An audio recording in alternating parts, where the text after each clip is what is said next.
So he's shooting with about 9 seconds left on the shot clock. But up until that point, Blake Griffin was 2 for 3 on three-pointers. This one from Jeff Green, it's a contested three, but the shot clock was running out, so he just had to force the shot up. And then here's the stretch with Kyrie Irving.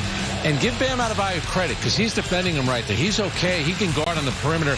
I thought this next shot by Kyrie, this was probably the best look that he got, but he was settling for three-point shots. This one, he gets Andre Iguodala off of his feet, but then he has, for the most part, a pretty open look. Can't get it to fall. And then the final shot for Kyrie Irving here. It's Bam Adebayo again, forcing Kyrie to take a long contested three. You know, down the stretch, you'd like to see, so the Nets missed their last 5 shots, and Landry Shamet, who had been their best scorer all game, doesn't get an opportunity. Now, Miami's got something to do with that. Obviously, Kyrie Irving's been in big situations before, so he wants to take those shots. You would like to see Landry Shamet in those final 3 minutes get a shot. Just 4 minutes into the game, the Nets lost the services of Kevin Durant to a left thigh contusion. Landry Shamet, who came in, continued his hot shooting. The Nets had the lead late, but Adebayo's buzzer beater wins it for the Heat. Let's get the thoughts of the head coach, Steve Nash.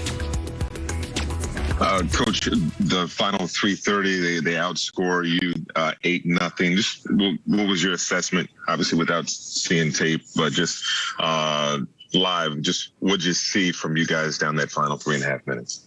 Yeah, we didn't execute down the stretch. We didn't get into our sets a couple times.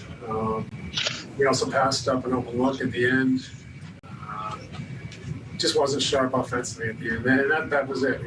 Overall defensively, I think we held them to 45 in the second half. Scrapped, fought, great. Just couldn't execute down the stretch, and we'll learn from this thing. Get better, and we a lot to be proud of tonight. We just didn't execute in the last 2 minutes. You've been able to talk to Kevin. I know he was there with his teammates there at the end. Just how he's feeling, how severe this might be. Yeah, he's sore, but we don't know how severe. We'll see, I think, tomorrow how he wakes up, and they can go from there. But right now, nothing's been determined. Brian Lewis with the New York Post.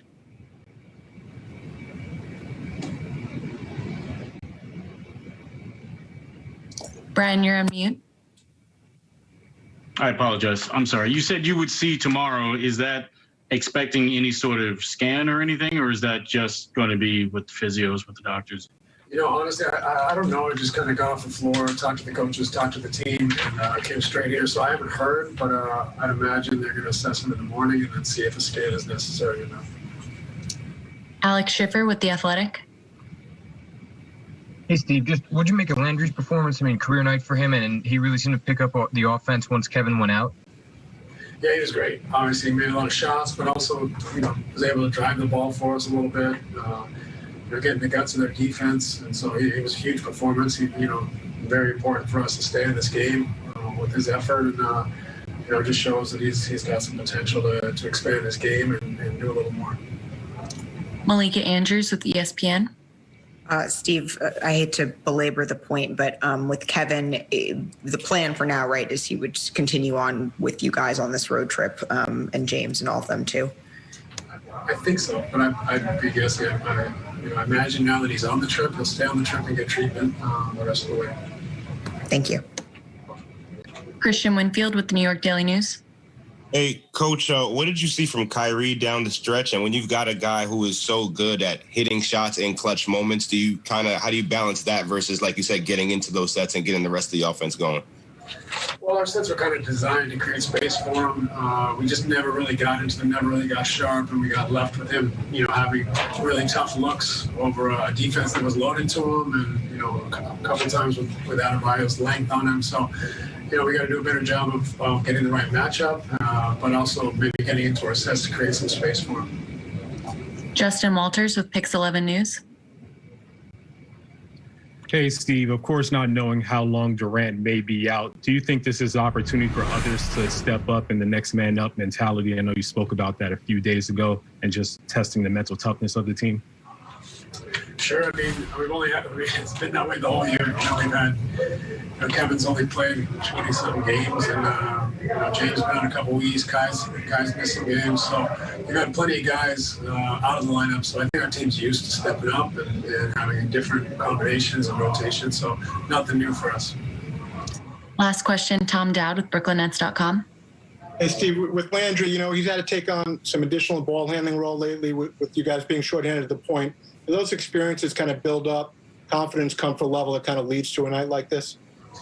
Yeah, it could contribute. I mean, I think he's, a guy that played point guard in the past, in college perhaps. I think this experience would help him develop, help him feel more confident handling the ball. But, I thought his scoring was outstanding tonight. He also got us into some sets at times and was able to kind of manage the team. So a little bit of growth from Landry, and obviously his shot making was great.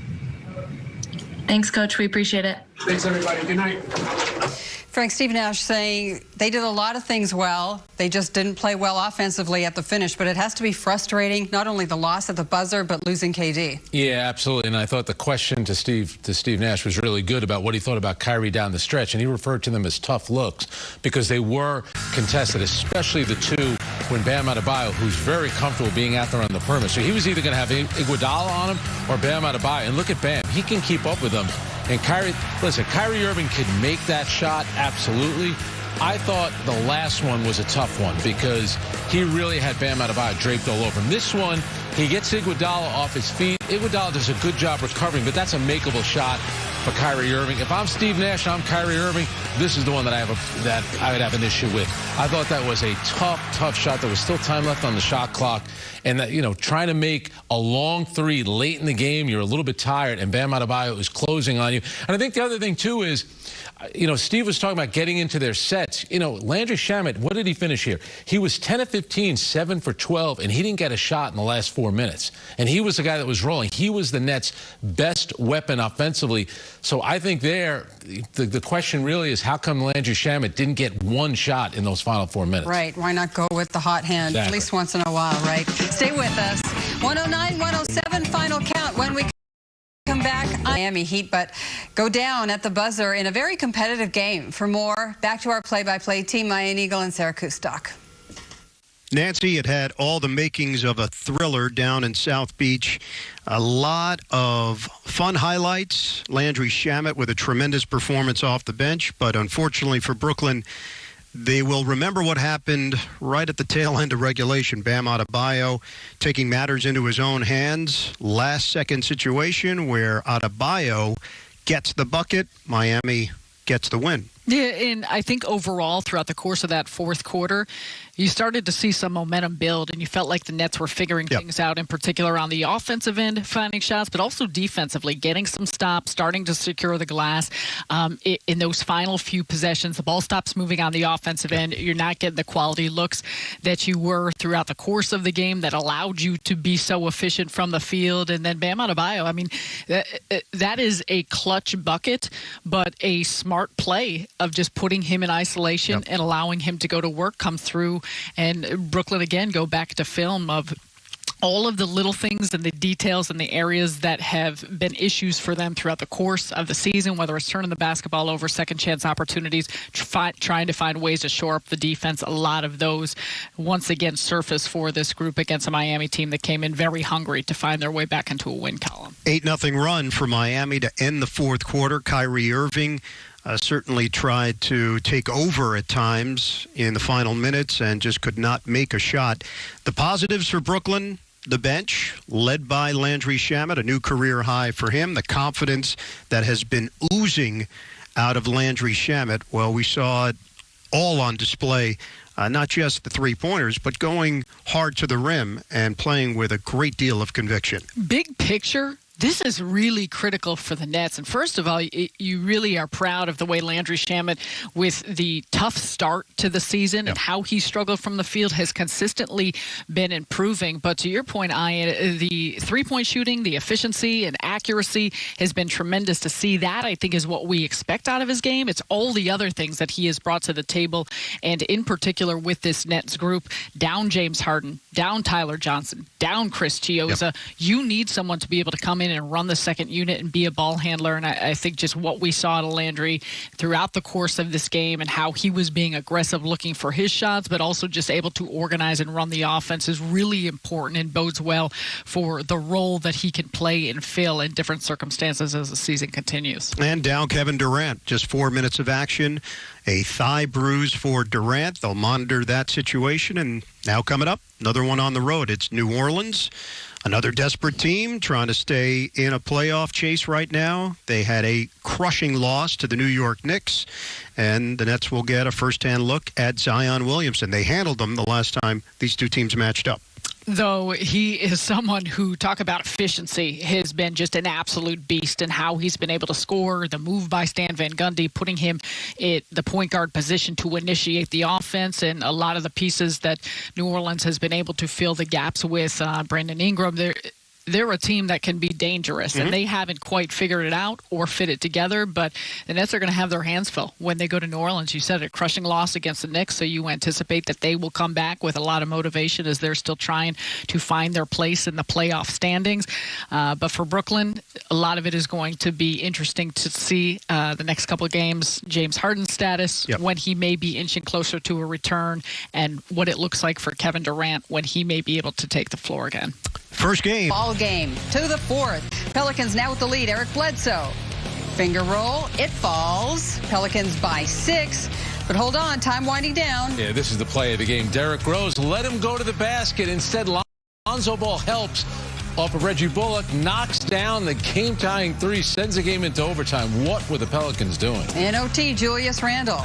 The lob to Nerlens Noel. 107-103. 4-point edge for the Knicks. Under a minute to go. Randle. This is the dagger. And Julius Randle did not score in the first quarter. The final 3 periods and overtime, 33 points for Julius Randle, who's had a monster season for the New York Knicks. The Knicks have now won 6 straight games after not scoring at all in the first quarter. Julius Randle, like you said, finished with those 33 points. How about the Pacers and the Hawks? 129-117, the final there. Atlanta take it. The Hawks have won 8 of 10 and are now 17-6 under interim coach Nate McMillan. So a big win for them. Trae Young Against his former team, the team that fired him. Yes. So here is the latest look at the Eastern Conference standings. With the loss, it's a 1.5 game edge for the 76ers atop things. And the Heat, well, they lead the bunch for the play-in. Yeah, and right now the Miami Heat could be in line to face the Brooklyn Nets in the first round, which would be a very interesting series. Because remember, in today's game, you lost Kevin Durant 4 minutes in, but no James Harden, no Jimmy Butler. The Nets have yet to play Miami this season with Jimmy Butler. He was unavailable for all 3 games. 4 minutes in, so obviously a heavier load for everybody else, including Kyrie. 20 points for him, but 0 for 4 in that fourth quarter. Let's hear what Kyrie Irving has to say. Hey, Kyrie, up 6 with 3.5 to go. What was your assessment from an execution standpoint from you guys down the stretches? Miami closed the game on an 8-0 run. I felt like we were in the right positions. Let them get comfortable most of the game. So they were playing well, hitting a lot of shots. So you gotta give credit, like I always say. But there was definitely some preventable plays out there that I feel like we just could have been better, including myself down the stretch when they came to double. Felt like I could have made those last 3 shots. Just definitely trying to create some separation towards the end of the game. But just didn't come up with it. And then, they capitalized on it. So they definitely took advantage of the spots where, we either took long shots or we missed a shot and they pushed in transition and got some easy looks. I know from a team standpoint, you guys are professional, it's next man up. But on a personal level, when your teammate and friend Kevin has to deal with another injury, how much do you feel from him on a personal level? It's just timing of everything this year, just been the telltale sign of what life is right now in terms of just the uncertainty of a lot going on. Anything could happen any moment, so we don't want to take anything for granted. But anytime one of our teammates goes down, anytime something like that happens, it's definitely going to take a hit for us. And he's just gotten back. So we just pray that it's not too serious and he's able to recover. But it definitely has a hit on our continuity at times. But we don't want to make any excuses for each other. We're all professionals, guys that are getting minutes right now.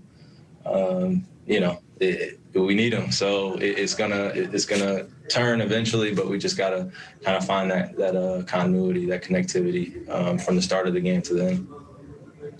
Greg Logan with Newsday. Kyrie, after KD went out of the game, it felt like you were constantly double and triple teamed.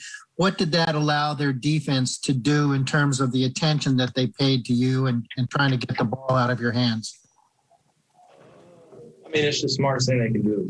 It's double me, get the ball out of my hands, make other guys beat us. But, I have the utmost confidence in my teammates to be able to make the right plays. And I felt like we were in the right spots for a good part of the game. But when we start off, we give up, over 60 points in the first half. Just kind of just bringing the physicality in the second half rather than the first half. We kind of got to speed up. And at times I felt sped up, which I feel like when I watch film later tonight or tomorrow, see some opportunities where I can attack it early, the double team, but also continue just to trust my teammates to make the right decisions. They do a great job of that. So, Malika Andrews with ESPN. Kyrie, I feel like earlier in the season, when we talked about injuries, it was the sentiment of we'll get it out of the way so we can be healthy when it counts.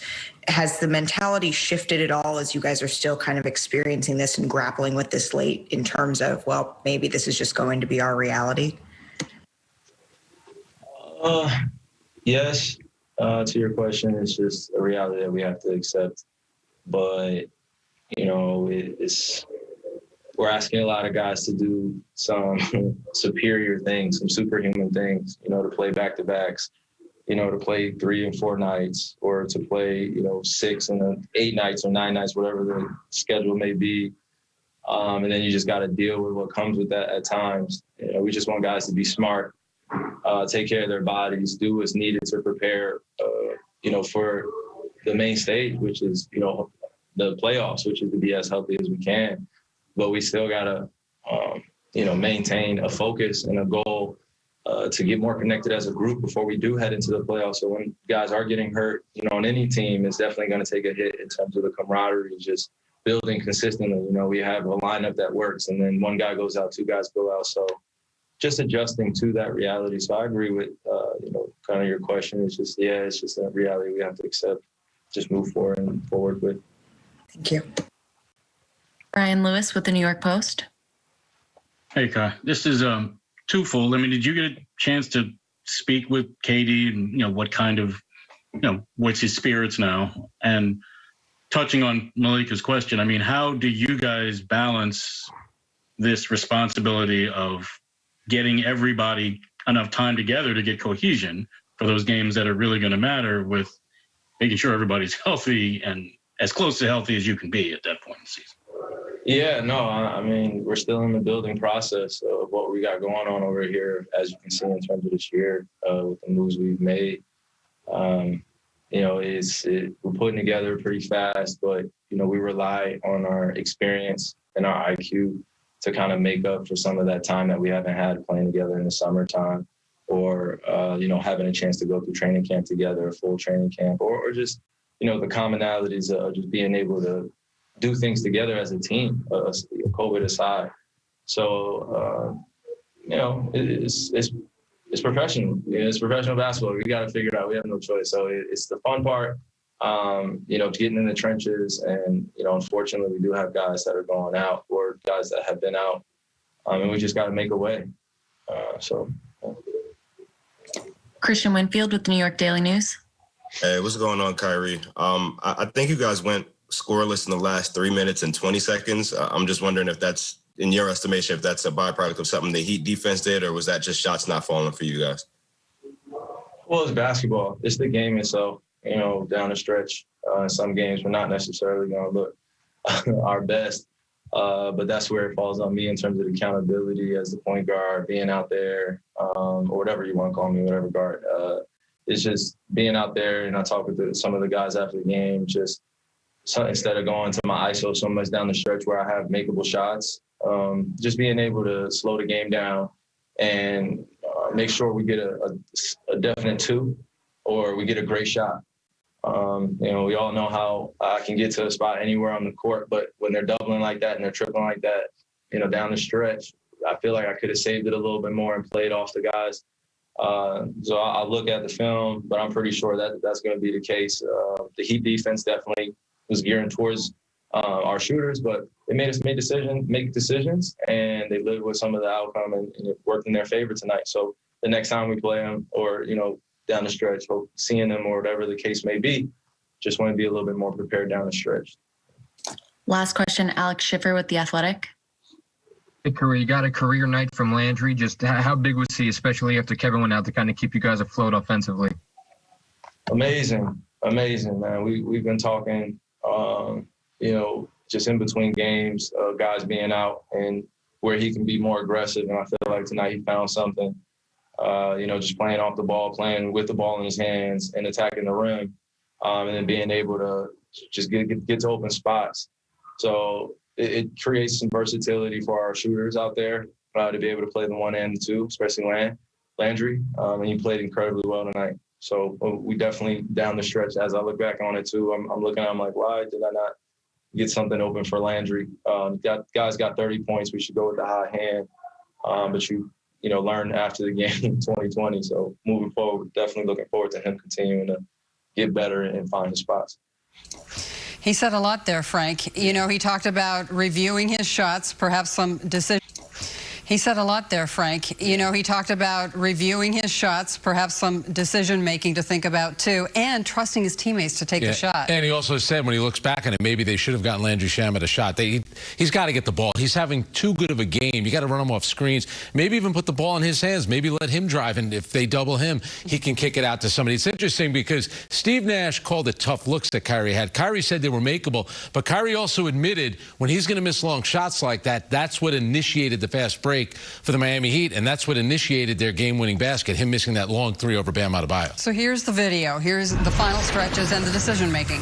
Yeah, and again, Kyrie here in a switch. Bam Adebayo is comfortable. He comes up short on it. Now watch this. This is interesting. I think that could have been a foul call right there on Joe Harris, which would have sent Goran Dragic to the free throw line with about 19 seconds ago. That would have been better for the Brooklyn Nets, the way everything worked out. But here they get Bam in a one-on-one. He knows how much time is left. He wants to get to his spot on the court.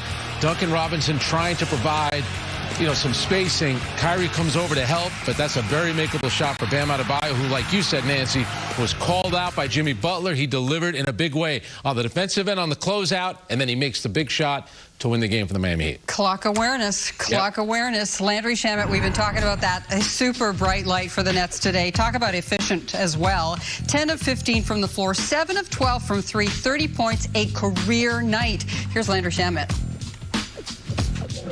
Got just one for you, Landry. Kyrie was just amazing and shared that you guys have been having conversations about the spots that you could take advantage of and perhaps be more aggressive. Just, what role did that have in the aggression that we saw and the spots that you were picking and taking advantage of Miami in today's game? The NBA is all about opportunity and, kind of been thrown into having to play some point guard minutes, following up Kyrie and alongside Kyrie and just learning about, the flow of the game and managing the game and finding those spots where, I need to, be more aggressive and just be myself. And I think I missed a few opportunities down the stretch. Those last 5 minutes, I kind of, went away a little bit. But, Kai's been great. He's, taking me under his wing, talks to me every day, believes in me. And that goes a long way. Knowing your teammates believe in you, they're taking a vested interest in you, it means a lot. Greg Logan with Newsday. Landry, you've just progressed throughout the entire season. Your performance chart is just like on an upward trend. What do you think has been the key to that? And how would you describe your confidence at this stage of the season and what you're able to accomplish out there in a larger role? Regardless of how things are going, I'm chopping wood and carrying water every day. So, it gets tedious having to do the little things every day that you might not want to do, but it adds up. I trust in that. I'm going to keep doing that, doing all the things, working on off days, and watching film, asking questions, and believing in myself. whatever comes from that, I'm living with, because I know I'm doing everything in my power to do, to put myself in the best position. And, basketball is a funny game. Sometimes it goes your way, sometimes it doesn't. And all you can really control is, your preparation, how much work you put in, and, your mindset. So that's what I'm going to keep doing. He's chopping wood, he's carrying the water, but he's also oozing with confidence, just like Ian said, and he's shown he can run that offense and organize. Yeah, and it would have been great to see him just get a shot down the stretch. He finished with 10 field goals. The Nets starting 5 only had 20 field goals. He was so important to everything that happened tonight. It's disappointing because the Nets did not have a field goal the last 4 minutes of the game, no points the last 3:30 of the game. That game was there for them. Considering the way that it started with Kevin Durant having to leave, that could have been a very emotional game for the Nets. Turns out to be disappointing in the end. So it's turn the page time. Next up, it's New Orleans. Yeah, that'll be fun.